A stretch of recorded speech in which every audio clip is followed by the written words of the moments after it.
to the 49 Carats Podcast, a 49ers Goldmine production with Stephanie Sanchez.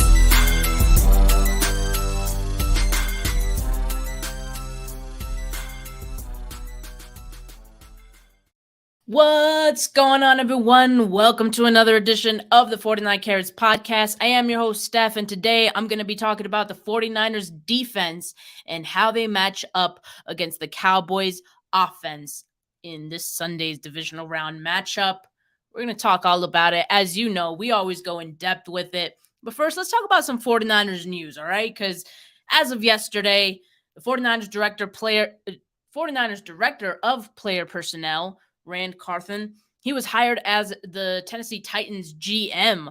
So he will now be leaving the 49ers for that promotion out in Tennessee. And the 49ers, as a result, will be receiving 2 third-round picks, one in this upcoming 2023 draft and another next year, 2024. So the 49ers seem to have a good farm system going with these draft picks, seeing as how they're getting a lot of their, coaches and also people who are part of the org getting swooped up. And in particular, the black, coaches or personnel leaders. So because of the NFL and their trying to get teams to want to hire and develop, black coaches and, personnel members.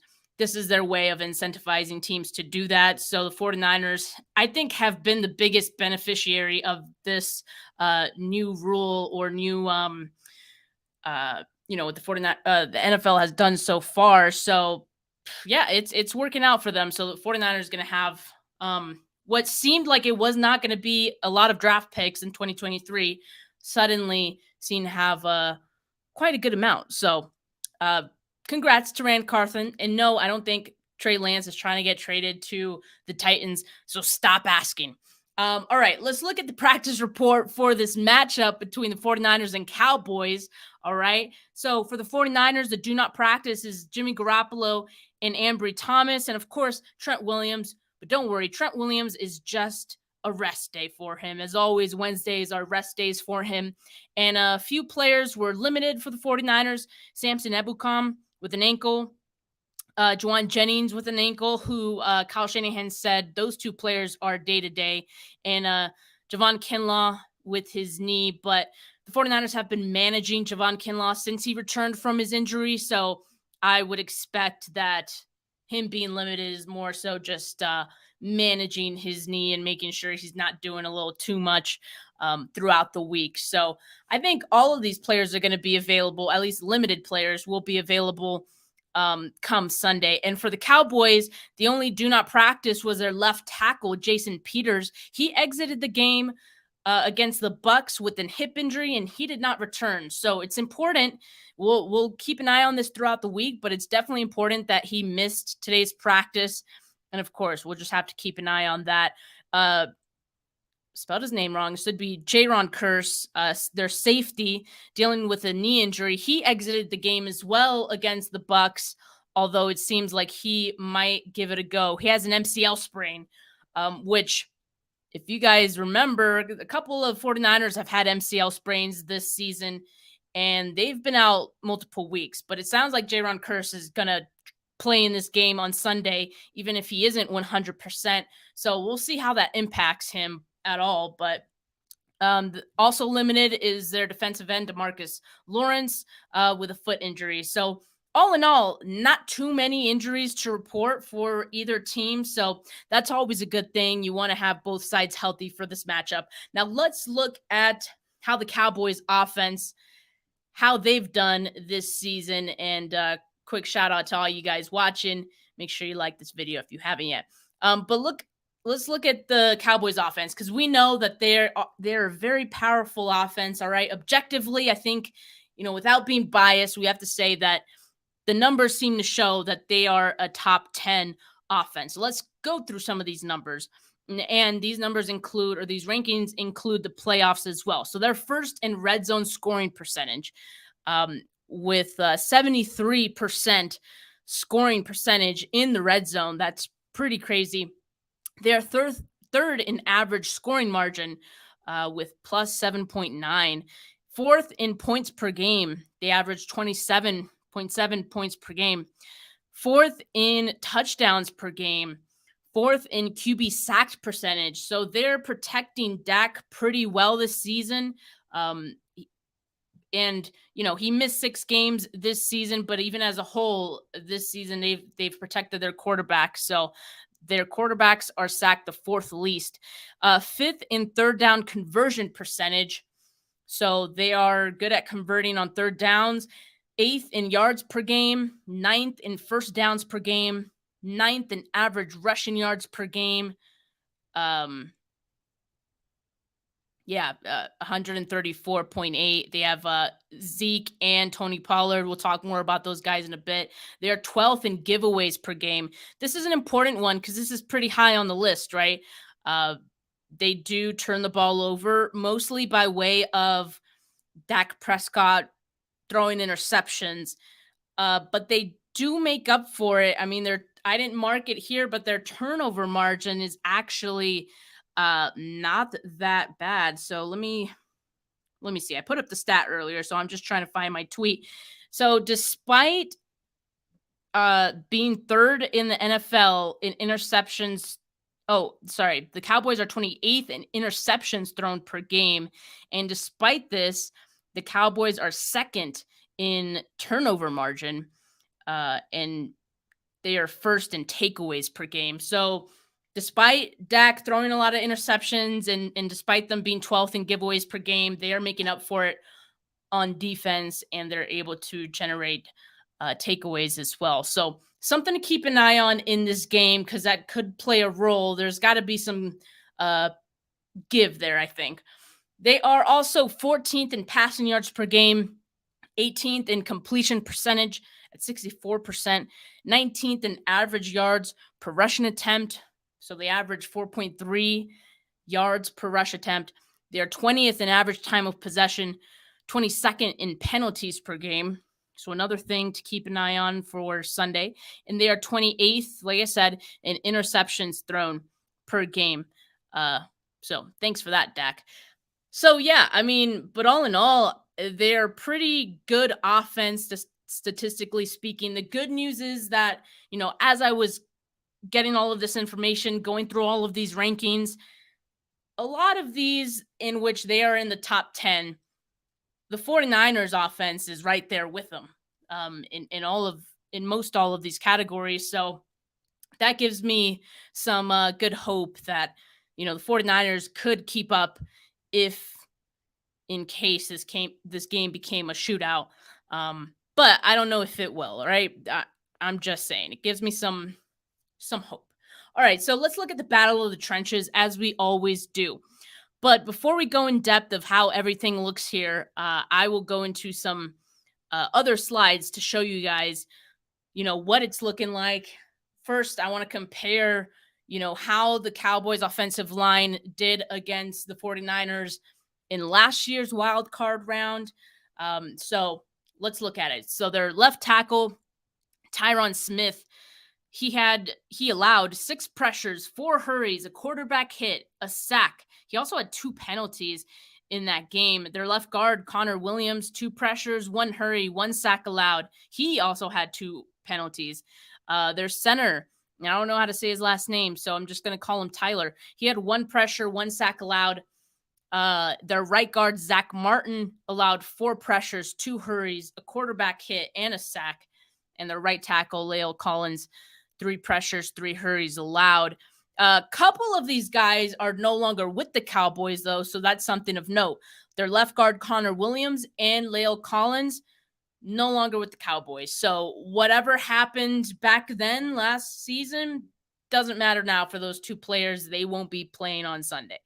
So let's look at how the 49ers defensive line did against the Cowboys in last year's wild card round. All right. So Samson Ebukam, he had a pretty good game. He had 4 pressures, 3 hurries, a sack, a tackle, and a stop. Arik Armstead, he had 3 pressures, a hurry, a QB hit, a sack, 2 tackles, and a stop.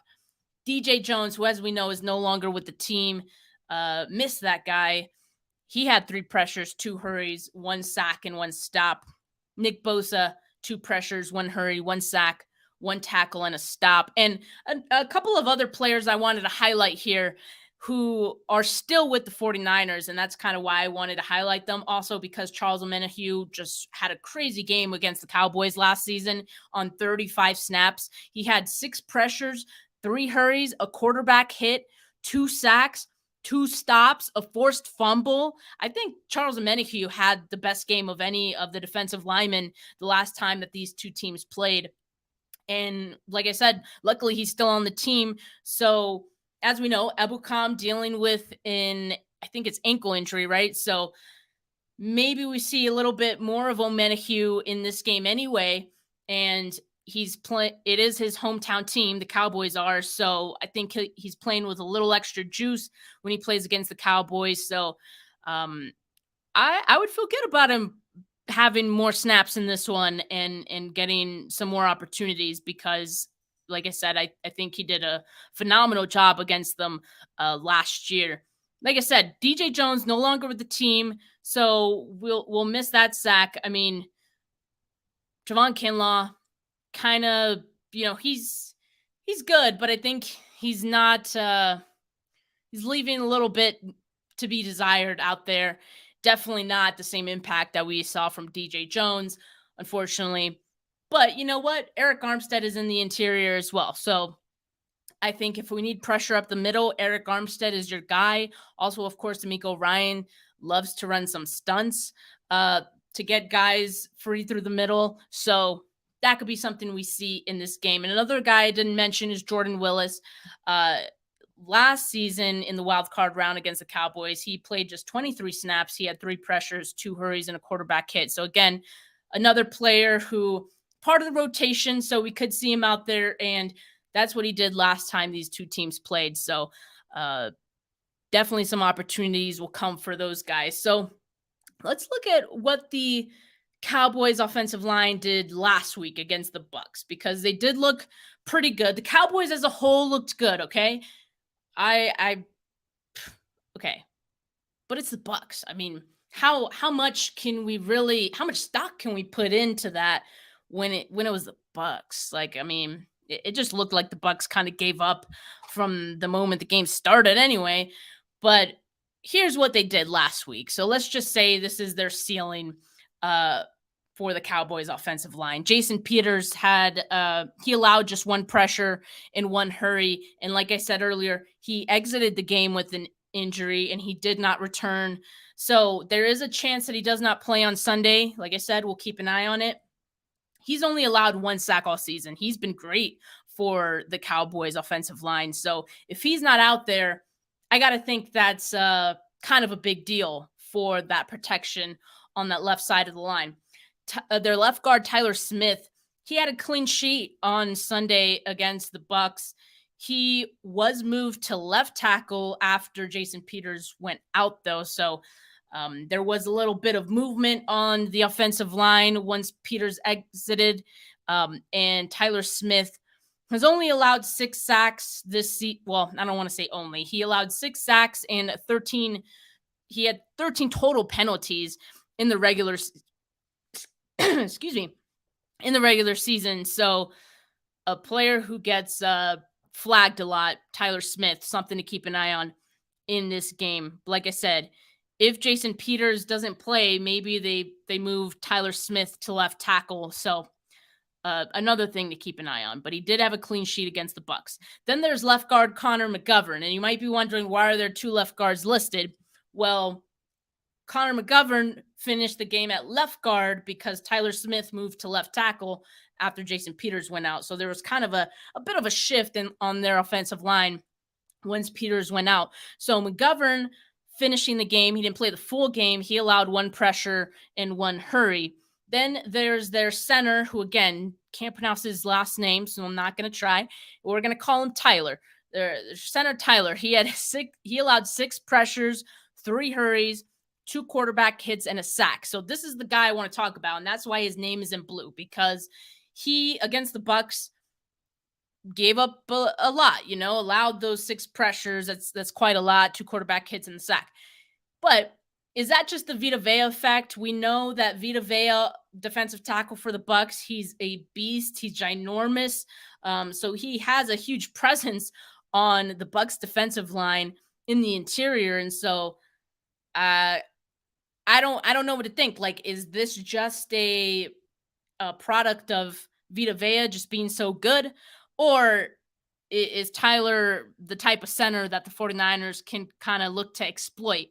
Well, he only allowed 1 sack all season. So I think that kind of tells you your answer. Maybe it was more so a product of Vita Vea just being that good. But that's not to say that the 49ers won't or can't have opportunities against the Cowboys center. So make of that what you will. Their right guard, Zach Martin, he also had a clean sheet. He has not allowed a sack all season, so he's been great. He's been solid for them at right guard. And so Eric Armstead, he might see a lot of him, but Eric Armstead might see a lot of the Cowboys center as well. So something of note. Their right tackle, Tyron Smith, he allowed 1 pressure, 1 hurry. He missed most of the regular season. He was out with an injury. He just came back a few weeks ago in week 15.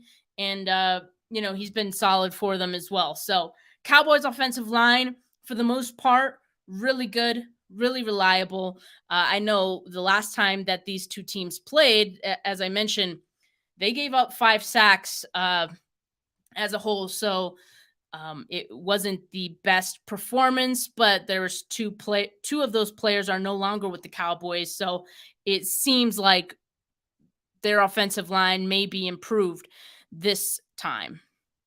All right, let's talk about the Cowboys tight end, Dalton Schultz. And I want to talk about this guy because he seems to be one of Dak Prescott's favorite targets, and he's reliable. He averages 6 targets, 4 catches per game this season, and he ranks 18th in receiving touchdowns per target. That's among all pass catchers. So he's someone that they like to go to in the red zone as well. So last year against the 49ers in the wild card round, he caught all 7 of his targets for 89 yards, no touchdowns that time. But I think Schultz is one of those players who I think is going to have heavy involvement no matter what happens. So 7 catches, 89 yards, I think is kind of on par with what we might see in this game as well. Last week against the Bucs, he had 8 targets, 7 catches, 95 yards, but he also had 2 touchdowns. So again, a big red zone target for this Cowboys team, for Dak Prescott, someone he always looks to throw to. So Dalton Schultz, reliable. All right, someone that they like to get involved in this offense. But let's talk about the 49ers defense and how they're defending tight ends, because this season, as I've been saying all year, the 49ers have done a great job defending against opposing tight ends, allowing just an average of about 40 yards a game to tight ends. And I just wanted to go back and look at how the 49ers have done against some of the top tight ends this season. They haven't faced too many, but 2 tight ends who I would put in that conversation is Travis Kelce, of course, and Darren Waller. And I would maybe say that Dalton Schultz is, maybe a tier below Darren Waller, fringe tier 2 for tight ends. So just wanted to compare. How do the 49ers do against these 2 players, Kelce and Waller? Well, against Kelce, they allowed 6 catches and 98 yards. Darren Waller had 3 catches, 72 yards, and a touchdown. So, Kelce, that's kind of like what you would expect from him. He's kind of his own kind of player in his own tier. Darren Waller, I feel like this might be the kind of game we can see from Dalton Schultz. Maybe less yardage, maybe not a touchdown. It all just kind of depends how the game goes. But just wanted to draw that comparison, how the 49ers have done against other top tight ends. Now, I wanted to talk about Dre Greenlaw and Fred Warner. I talked about them last week and how they've been in coverage this season. They've been phenomenal. I mean, Dre Greenlaw, among all linebackers in coverage, he's ranked 4th in coverage grades by PFF. Fred Warner is ranked 11th. So, and of course, we talked about the fact that Fred Warner, 66.7 reception percentage allowed, and that's among the top for among linebackers. So both of these guys are really good in coverage. And what did they do against the Cowboys last season in the wild card round? Well, Warner allowed 2 of his targets to be caught, but it was just for 21 yards. He also had 2 tackles, but he also had 2 missed tackles, which is a little uncharacteristic for Fred Warner. But obviously the 49ers were able to survive those 2 missed tackles from Warner. Greenlaw, on the other hand, only allowed 1 catch on 3 targets, just 6 yards. He played a great game, 4 tackles and 2 stops as well. Dre Greenlaw is just he's been that guy. He's been growing every single year. It seems like every single game he just gets better. So I'm excited to see how he does in this game. And Azeez, who he's not on the field on nickel downs, so just something to keep in mind. Or is it nickel downs or base downs? Now I'm forgetting. But let me look that up because that's going to drive me nuts if I don't. Yeah, he's not on the field on nickel down. So that's why he doesn't get as many snaps. But this is what he did last year against the Cowboys. He allowed 6 of his 7 targets to be caught for 41 yards. So out of all of them, Azeez Al-Shaair probably the least good in coverage from these guys. But that's no knock on Azeez. It's just that Warner and Greenlaw are just so good. And he also had 3 tackles, 1 stop. He also had 1 pressure and 1 quarterback hit. So all in all, I think a good, pretty solid showing from the 49ers linebackers against the Cowboys last season. Let's see if they could do it again this season, but I'm feeling pretty hopeful because they've been a solid group this year. Let's talk about these Cowboys receivers, starting with CeeDee Lamb, because he's the biggest threat as far as this Cowboys offense goes with their receivers. So CeeDee Lamb ranks 6th in receiving yards this season. He had over 1,000, in fact, 1,427 receiving yards. He was also 6th in receiving touchdowns, and that is among all pass catchers. And he's averaged 9 targets, 6 catches, and 79 yards per game this season. That's about what he's doing. And last season against the 49ers in that wild card round game, he was targeted 4 times, only limited to 1 catch, 21 yards. So it was an absolute great effort from the 49ers defense. The last time that these 2 teams met in the playoffs, I'm hoping for another type of showing like that. And keep in mind, that game, it was Ambry Thomas at corner, Emmanuel Mosley, and Jimmy Ward. Those were all the players that were targeted against CeeDee Lamb in that game against the Cowboys in last year's wild card round. And he only had 1 catch for 21 yards. So that tells you a lot. And in this case, I feel like the 49ers secondary is so much better than it was last season. So if they were able to do that, I'm feeling pretty good about what they can possibly do this time. Although, assuming or thinking that he's going to be limited to just 1 catch again is probably just wishful thinking. I don't know if that's going to happen twice, but I do think that the 49ers secondary can at least limit his production and his effect on this offense in this game because of the better secondary that they have.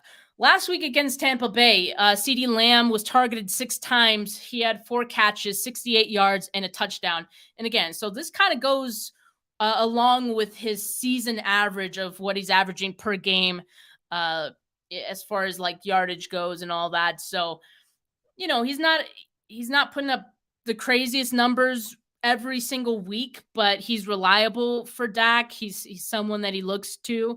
So definitely is going to be important to keep him at bay. Charvarius Ward, definitely want to see a better game from him. We'll talk more about Charvarius and Lenore in a bit. Let's talk about wide receiver 2 on this Cowboys offense. That's Michael Gallup. Wait 1 second. Oh, yeah. Okay. Yeah, okay, so some editing mistakes on this slide, so forgive me for that. Actually, the top part is all of CeeDee Lamb. So in 2022, Michael Gallup did not play against San Francisco. Last week against Tampa Bay, he caught all 5 of his targets, 46 yards and a touchdown. You remember last season, the Cowboys had Amari Cooper as well, a very talented receiver. So I would say their wide receiver group as a whole may have downgraded a little bit because they no longer have Cooper. And now it's just CeeDee Lamb and Gallup, although those 2 receivers are very good as well. But let's talk about Mooney Ward and Deommodore Lenoir, because these are going to be the guys who are going to have to cover CeeDee Lamb and Michael Gallup. So how do we think that they do in this game?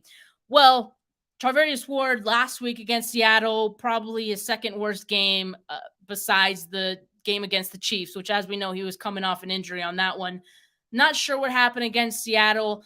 I think it's more of an anomaly. I think it was the fact that, those teams had faced each other a third time, and Metcalf, maybe saw some things that he could exploit. He definitely wanted some revenge on Mooney Ward after that Week 15 game. So I don't know. I'm just chalking it up as that. But Charvarius Ward in that game last week, he was targeted 8 times, allowed 6 catches, 98 yards, and a touchdown. He had the second highest yardage total allowed this season, again, behind Week 7 against Kansas City when I believe he allowed 105 yards that time.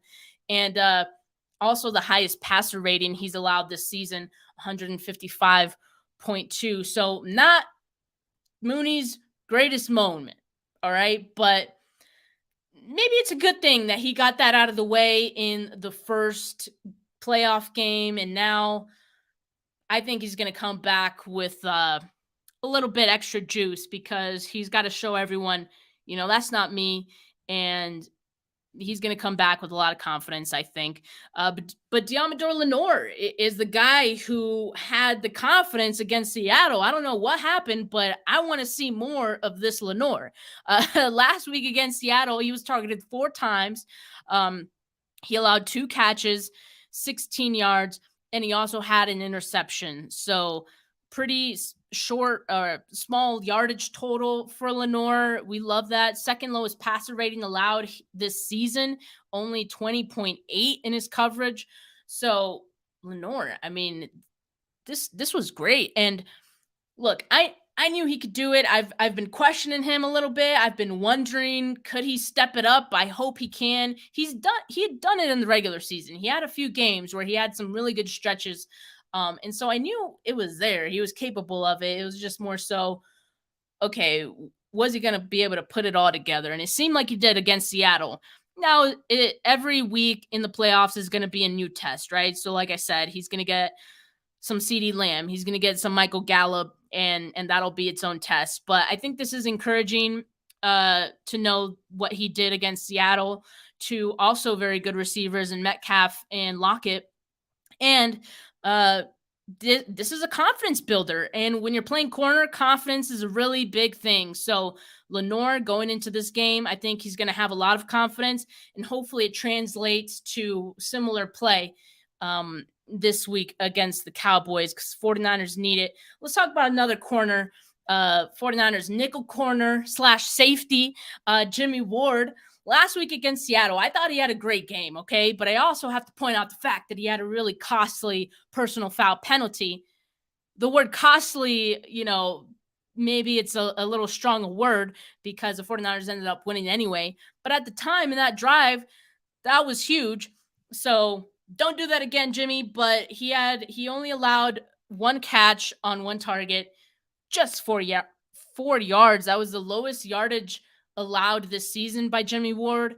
So he played a great game besides that penalty, and I think he learned his lesson.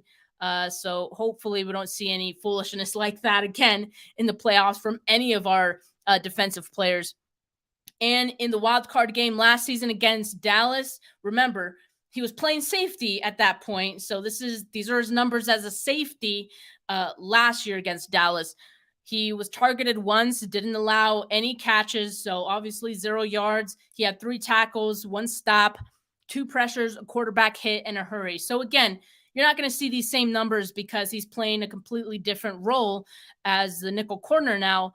But, he played good against Dallas last season. And so I think he's going to bring it. This guy, one of those dependable veterans on this defense that I think turns it up in the playoffs. He knows what time it is. So not worried about Jimmy Ward at all. Let's look at these safeties, though. DeSean Gibson and Talanoa Hufanga, because they've been great this year.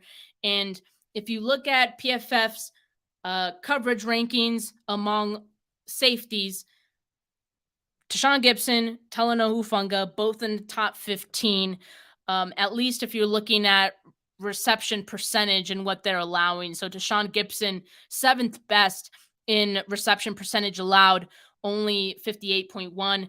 Hufanga, 63.8 percentage reception in his coverage. So these guys are doing great together.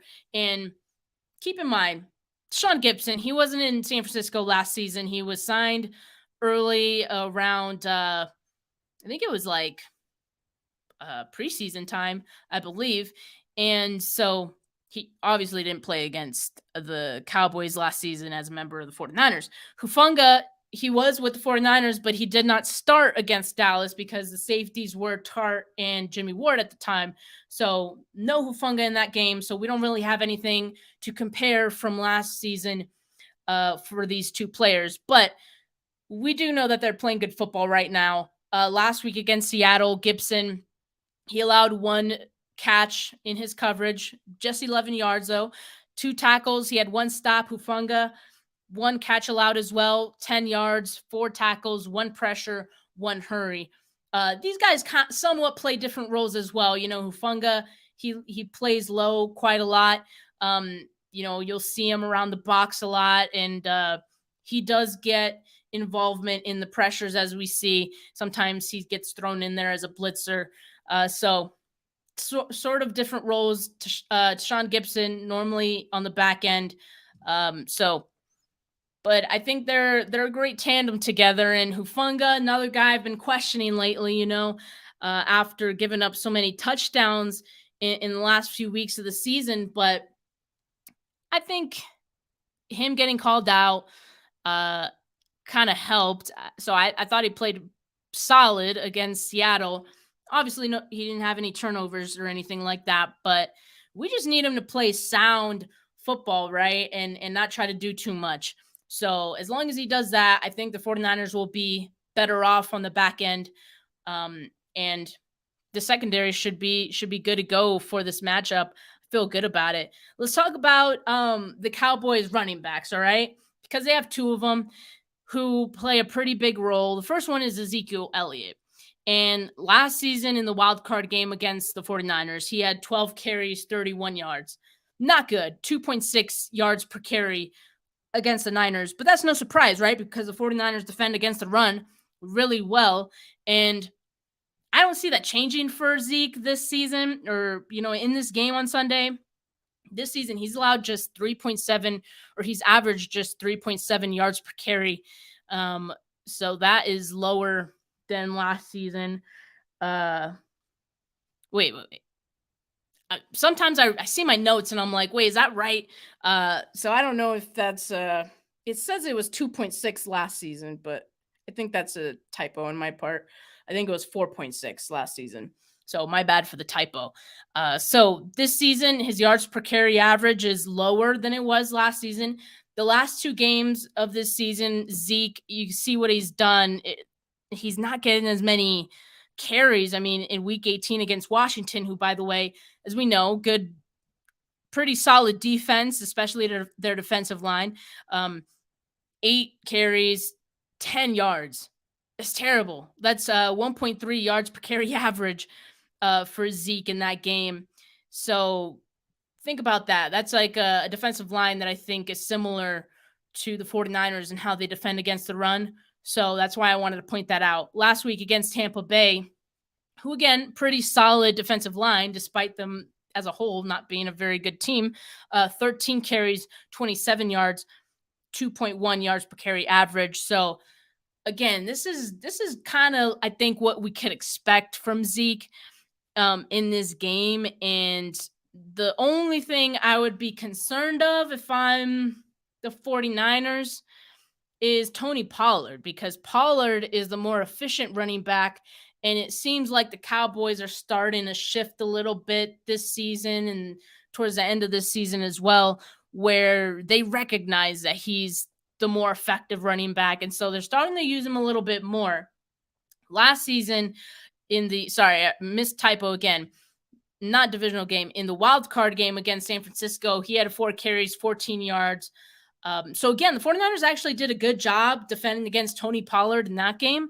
But again, he only had 4 carries. So at that time, it was a 3.5 average, and he had 2 catches for 12 yards. He's averaged average 5.2 yards per carry this season. So again, he's a more effective running back. What I wanted to point out, though, is some of these numbers from the last few weeks. Because, again, I think if you look at what he did against Tampa Bay, he had 15 carries, 77 yards, 5.1 yards per carry average. That's really good. So the Cowboys might be looking at that and say, let's run Tony Pollard a little bit more against San Francisco. He's deserved it. But you got to keep in mind, 49ers defense, they are not allowing much on the ground. I feel like that will continue in this game. It'll be key for that to continue in this game.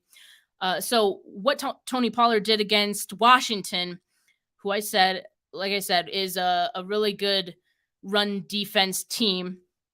And also they're in the same division, so they know each other really well. So that's a defensive advantage always.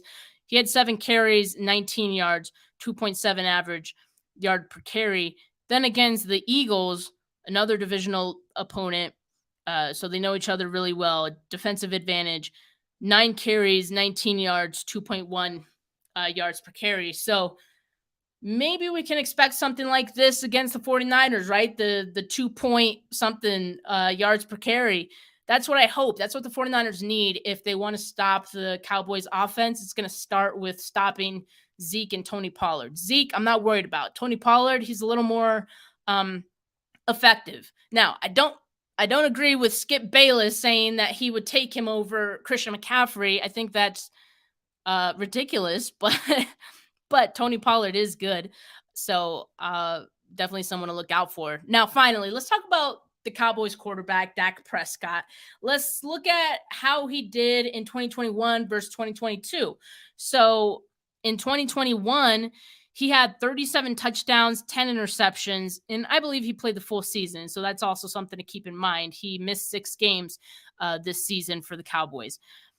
Also in 2021, his completion percentage was 68.8. Sorry. So a little bit higher last year than it is this year. This season, he's 66.2 completion percentage.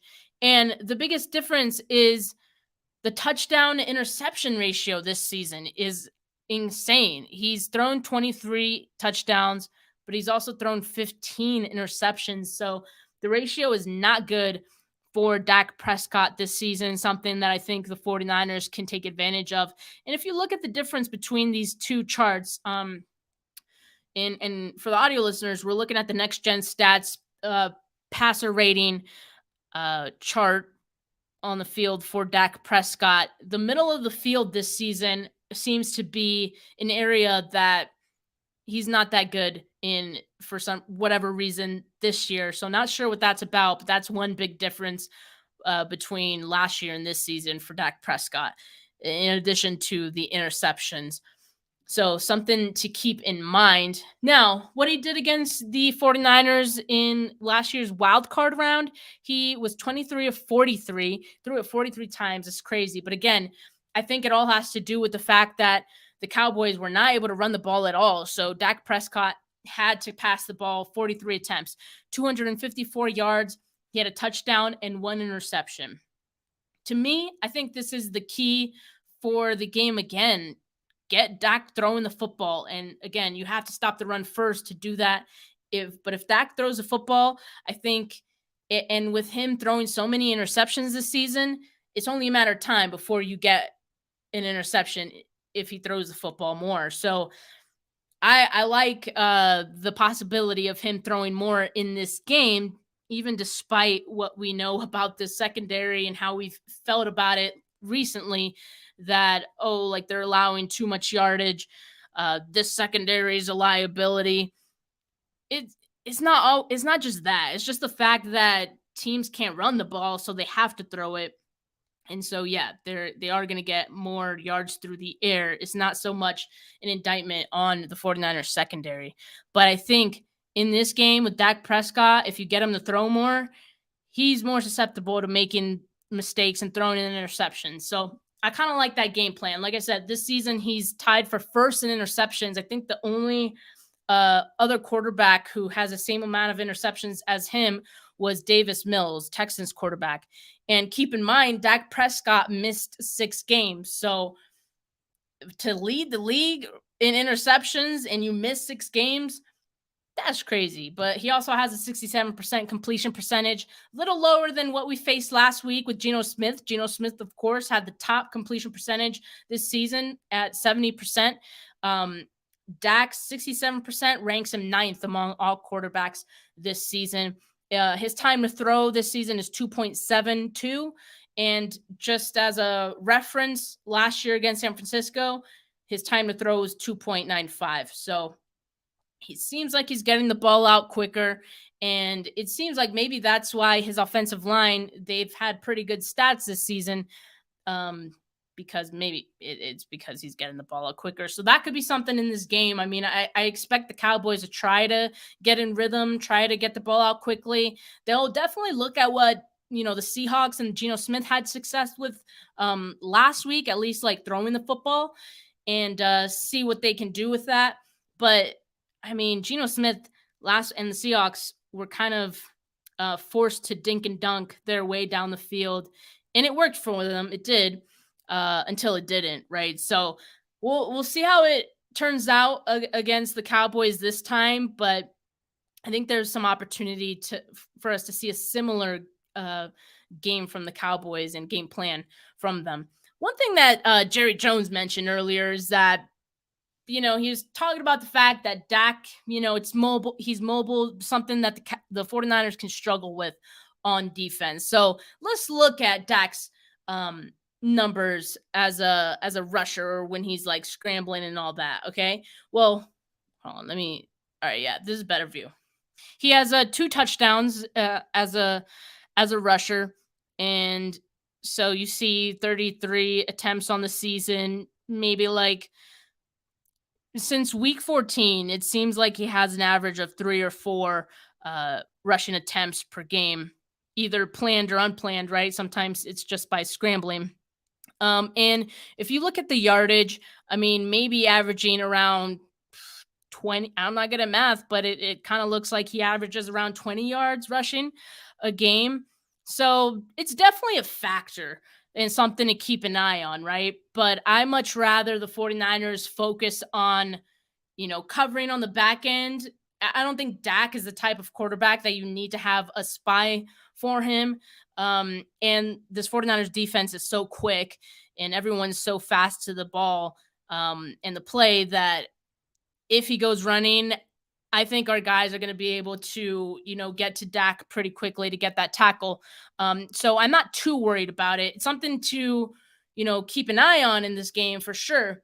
But I don't think it's going to be something that the 49ers will be like exposed on or anything. He's not Justin Fields out there. So he has, like I said, the 2 touchdowns on the ground. But look at this, 4 fumbles as well as a rusher. As a rusher alone, he has 4 fumbles. So if he does go running, try to peanut punch that ball out. I mean, that's what Dre Greenlaw does a lot, right? So maybe that's something to keep an eye on in this game as well. If he takes off running, try to get the ball loose. So keys to the game for this 49ers defense. First, stop the run. Stop Zeke and Pollard. And the reason I didn't say stop the run is because Pollard specifically does a little bit more than just run, right? Like he has some involvement in the passing game as well, check down options, screen game, things like that. So make sure you stop those players first in those plays. Make Dak uncomfortable. And so when he's in the pocket, make him uncomfortable. That was something the 49ers did successfully in last year's wild card round game against the Cowboys. And so I think they'll need to try to get that again. And whether that means, pressuring him, or whether that means have everyone covered, just cover really well on the back end that he doesn't have anyone to throw to. I think that makes him uncomfortable as well. So whatever it takes to make him uncomfortable, do it. Also limit explosives. I mean, there's kind of been a thing for the 49ers these last few weeks. Don't give them an early lead. Don't give them a big play. Try to limit those as much as possible.